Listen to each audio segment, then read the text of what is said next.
47 seconds ago, an Iranian Khalij Fars anti-ship ballistic missile left its launcher on the coast of Bandar Abbas. Its target, the USS Dwight D. Eisenhower, sitting in the Persian Gulf with 5,000 sailors aboard. The missile is climbing through 60,000 feet at Mach 3. The Eisenhower has not changed course. The Persian Gulf is a bathtub, 700 miles long, 200 miles wide at its widest, and never deeper than 300 feet. Every navy in the region operates inside it like goldfish in a bowl. Visible, trackable, stuck.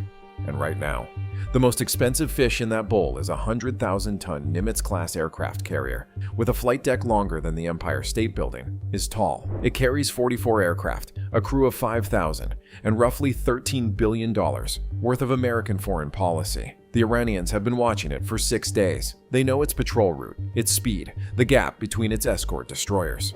To the missile battery commander on the coast, Colonel Rahimi, this carrier is not a warship. It is a statement, and he has been ordered to make a statement of his own. The Khalij Fars is Iran's answer to the aircraft carrier problem, a 1,400-pound short-range ballistic missile with a claimed range of 185 miles and a seeker head designed to find large ships. Iran calls it the carrier killer. That name is doing a lot of heavy lifting, but the missile is real, the launcher is mobile, and right now the math is simple. The Eisenhower is 120 miles offshore, the Khalij Fars can reach 185. Colonel Rahimi has the coordinates. The order comes at 0342 local time. 2 launchers fire in sequence, 2 missiles. The first clears the rail and arcs northeast over the Gulf, accelerating through Mach 2 within seconds. The second follows 8 seconds later. A spread, in case the first one misses. Rahimi watches the trajectory data on his screen. Both missiles climbing, both on course, both showing solid tracks toward the carrier's last known position. He picks up the phone to report. Tehran wants confirmation of impact, not a conversation. He tells them both missiles are airborne, both tracking, estimated time to impact, 3 minutes and 40 seconds. Then he hangs up and watches. Around him, his crew is quiet. Some are proud, some are terrified. One lieutenant is doing math on a notepad, calculating whether the American response will arrive before they can relocate the launchers. He stops writing. He does not finish the calculation. Rahimi is not thinking about the response. He is thinking about the impact. 2 missiles, each carrying a 1,400-pound warhead, arriving at Mach 3 from directly above. Even a carrier cannot absorb that. He is correct about that last part, but he is wrong about everything else. Every system in this scenario is real. Every tactic is pulled from actual doctrine. And the ship sitting between those 2 missiles and the Eisenhower right now, very real. $1.8 billion worth of the most advanced air defense system ever put to sea. Here is something they do not teach you in school. The SM-3 Block IIA interceptor, the thing about to ruin Colonel Rahimi's entire week, carries no explosives. None. 0 pounds of warhead. No fragmentation sleeve. No blast charge. It kills incoming missiles by running into them. At combined closing speeds above 15,000 miles per hour, it does not need a warhead. Physics handles the rest.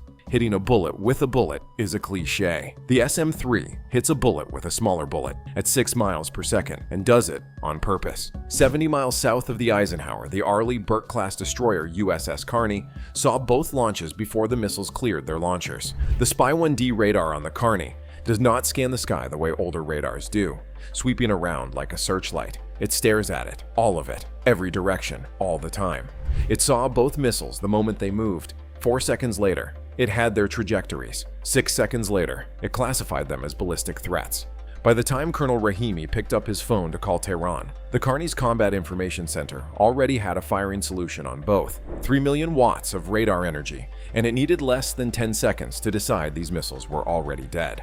The Aegis Combat System does not wait for humans to make decisions about ballistic missiles. Humans are too slow. The system identifies the threat, computes an intercept geometry, selects the right weapon, assigns it a flight path, and recommends engagement, all before the tactical action officer finishes reading the alert on his screen. The officer's job is not to think. His job is to say yes or no. The system does everything else with the patience of a calculator and the subtlety of a freight train. The tactical action officer on the Kearney said yes twice. 2 SM-3 Block IIA missiles left the forward vertical launch cells at 0342 and 18 seconds, 14 seconds after launch detection. Each one accelerated to Mach 10.2 within its boost phase, shed its spent rocket stages, and released a kinetic kill vehicle the size of a mini fridge into the upper atmosphere. From this point forward, the kill vehicle flies itself. It has its own infrared sensor, its own guidance processor, its own thruster array for final adjustments. Once released, it does not need the ship.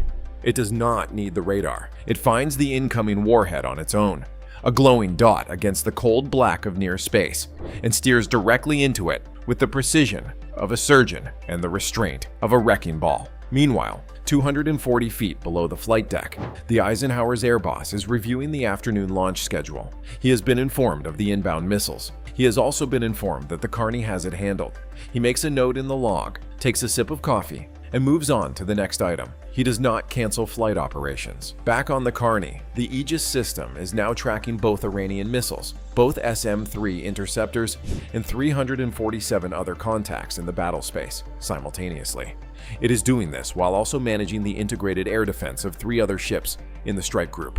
The tactical action officer is drinking coffee. It is not good coffee, but it is coffee, and he is drinking it during a live ballistic missile engagement. And that tells you everything you need to know about how confident this system makes the people who sit behind it. The first intercept happens at 147,000 feet, 28 miles above the Persian Gulf. The kill vehicle's infrared seeker locks the Iranian warhead at a range of 30 miles and begins its terminal adjustments. Small thruster bursts, left, down, left again. The warhead is descending at Mach 4. The kill vehicle is climbing at Mach 10. Combined closing speed, just under 15,000 miles per hour. Impact, no explosion, no fireball. At that speed, kinetic energy does the work. The 23-inch kill vehicle strikes the warhead and converts it into physics. The missile disintegrates. Fragments scatter across 12 miles of upper atmosphere. Tumbling, cooling, falling. Every piece is tracked. Every piece is headed for the Gulf. None of it will reach the ship. 7 seconds later, the second intercept. Same altitude, same precision. The kill vehicle adjusts 3 times in the final 2 seconds. The last adjustment is 4 inches to the right, 4 inches, at 6 miles per second. The second warhead ceases to exist. On the Carney, the tactical display updates. 2 tracks, formerly hostile, now read killed. The Combat Information Center is quiet, not tense quiet, not relieved quiet, Tuesday quiet. Someone checks the next watch rotation. On the Eisenhower, the air boss initials the log entry. 2 missiles engaged, 2 missiles destroyed, no course change, no speed change, no aircraft recalled. Flight operations continue as scheduled. An FA-18 Echo Super Hornet launches off Catapult 3 at 0347, 5 minutes after the engagement began. The pilot does not know a ballistic missile was inbound. He finds out at dinner. Colonel Rahimi's screen tells a different story. Both missile tracks have vanished. Not at the target, not at impact. Somewhere in the middle of the sky, 60 miles short of the carrier, both tracks simply stop. His lieutenant puts down his notepad. The room is very quiet.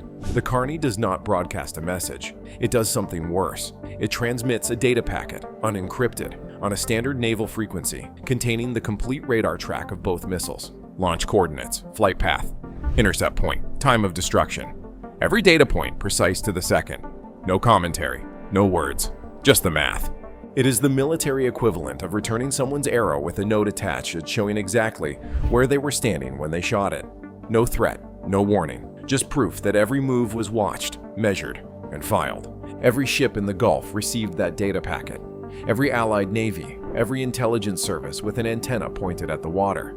And somewhere on the coast of Bandar Abbas, a radar operator pulls up the file, reads the intercept coordinates, and realizes the Americans tracked both missiles from the moment the launcher doors opened.